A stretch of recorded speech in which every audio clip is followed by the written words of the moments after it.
He didn't believe in jinn, devils, angels, or destiny. The sun had barely risen over the quiet hills of Devonshire when William Carter mounted his black stallion and galloped across the dew-kissed field, unaware that the day would mark the beginning of a story that would etch itself into the soul of everyone it touched. A former soldier haunted by his past, William lived in solitude in a small cottage near the woods, where silence was both his punishment and his peace. He wasn't the kind of man to believe in destiny, or angels, or demons. But all of that would change the moment he met Lila. Lila Thompson was a quiet-hearted nurse with eyes that reflected storms and a smile that could calm them. She moved to Devonshire after the war, seeking a fresh start and healing from the loss of her brother, a soldier whose name was never found in any victory speech. Their first meeting wasn't magical. William's dog, Shadow, had knocked Lila's groceries over on a rainy afternoon, and by the time apologies were exchanged, both were soaked and annoyed. But it didn't take long for annoyance to bloom into curiosity, and curiosity into something much warmer. Yet something darker stirred beneath the surface. The town had secrets. Whispers of a hidden battlefield buried deep in the forest where hooves once thundered, where horses ran as if fire chased them. The locals spoke of dreams filled with galloping beasts, of nightmares that smelled like smoke and blood. It was Lila who found the first clue, a weathered pendant engraved with the Arabic word, Adiyat, the Chargers. She had found it buried beneath the old birch tree behind William's house, the ground around it scorched though no fire had been seen. That night, she dreamed of horses running in flames. William, too, began to feel it. Whispers in the wind. Footsteps behind him when he walked alone. And one night, the sound of a heart, not human, not beast, thundering in the dark.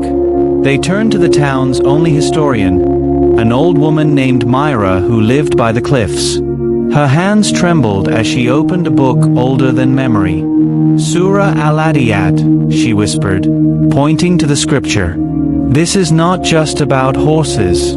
It is about loyalty, fury, and forgotten oaths. The day of reckoning comes for those who forget the fire in their chest. She told them of a curse, of warriors long dead whose steeds still ran in the night, bound by betrayal and rage.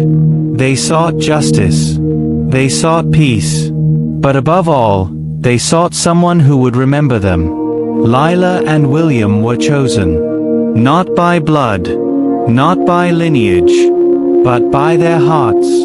The next day, the earth trembled. The trembling wasn't just a coincidence. Trees groaned. Birds fled. William's stallion whinnied in terror. Lila stood frozen at the edge of the forest, clutching the pendant as if it could guard her from what stirred in the soil. Together, they ventured deeper into the woods. Something ancient called to them. Each step was a heartbeat, each gust of wind a whisper. William gripped a lantern while Lila read from Myra's notes, her voice shaky. The scripture of Al-Adiyat echoed in her mind. By the chargers that run, panting, striking sparks of fire. Suddenly, a sharp cry pierced the silence. A horse, no, something darker, emerged from the mist.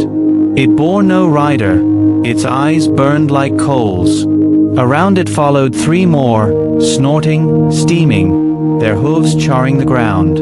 The cursed steeds. Lila fell to her knees. The pendant glowed in her hands. William reached out instinctively, and in that moment, the horses stopped.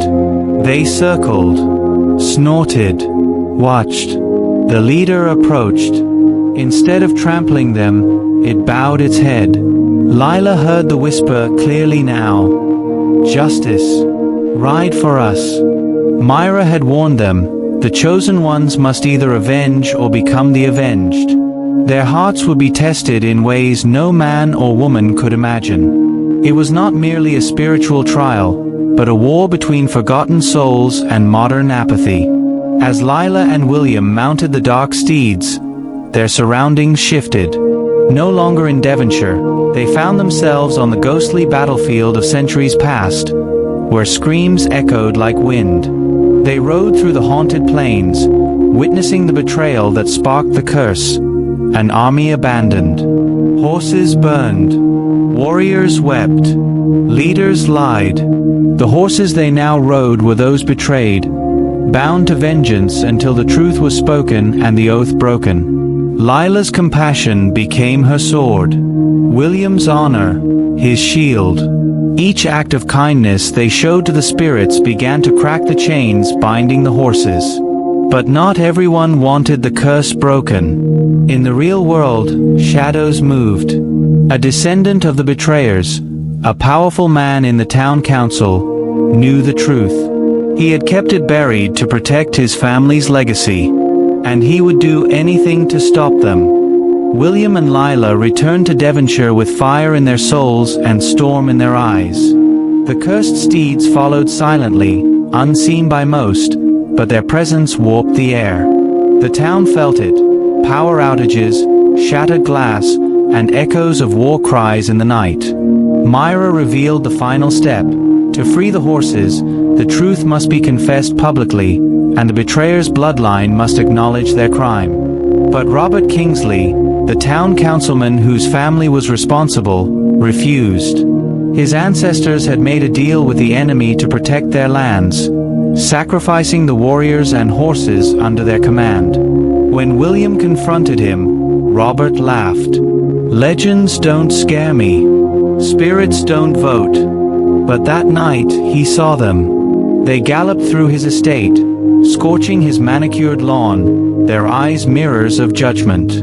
And in the smoke, he saw his great-grandfather's face, weeping. Lila wrote an article exposing the truth, publishing documents Myra had hidden for decades. The town was shaken. The mayor called for a public forum. Robert was summoned. As the townspeople gathered near the war memorial, the cursed horses circled in silence. William stepped forward, Lila beside him.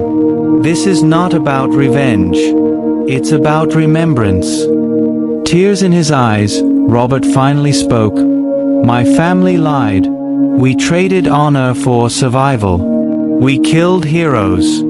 I am ashamed." The ground trembled once more. The pendant around Lila's neck shattered. One by one, the cursed steeds lifted their heads and vanished into golden light. Only one remained, the leader. He looked at William.